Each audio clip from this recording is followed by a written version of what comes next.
BHEL నుంచి వీళ్ళ బినామీలు, వీళ్ళ బంధువులు, వీళ్ళకి కావాల్సిన వాళ్ళు సివిల్ వర్కులు మొత్తం మళ్ళీ బిహెచ్ఎల్ నుంచి వాళ్ళ కాంట్రాక్ట్ ఇచ్చారు అధ్యక్ష. ఈరోజు విచారణకి ఇస్తే ఎందుకు గుండెలు బాదుకుంటారు అధ్యక్ష?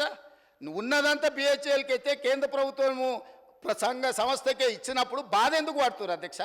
కోర్టుకి ఎందుకు పోయినరు? విచారణ జరగొద్దని ఎందుకు అంటున్నారు? ఎందుకు పొడవ పేపర్లు పెడుతున్నారు?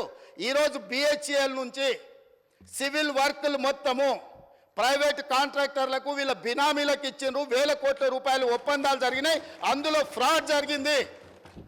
చివరికి సరఫరా చేసే కంకర కాడ నుంచి, ఇసుక కాడ నుంచి, వాచ్మెన్ల కాడ నుంచి వాళ్ళ పార్టీ నాయకులకు, పార్టీ ఫిరాయించిన మాజీ ఎమ్మెల్యేలకు అప్పచెప్తే కోమటిరెడ్డి వెంకటరెడ్డి గారు అక్కడికి వెళ్ళి యాదాద్రి పవర్ ప్లాంట్ విజిట్ చేసి దోపిడీ ఏ విధంగా జరుగుతుందో ఆనాడు కాంగ్రెస్ పార్టీ ఎమ్మెల్యేగా ఉన్న వ్యక్తిని బెదిరించి, లేకపోతే అతనికి ఆ ఒప్పందాల పనులు అప్పచెప్పి ఏ రకంగా వీళ్ళు దోపిడీకి పాల్పడ్డారో ఈరోజు విచారణలో బయటకు వస్తుందని చెప్పి ఈరోజు ఊకదంపుడు ఉపన్యాసాలు ఇచ్చి ప్రజల్ని మభ్యపెట్టే ప్రయత్నం చేస్తున్నారు అధ్యక్ష.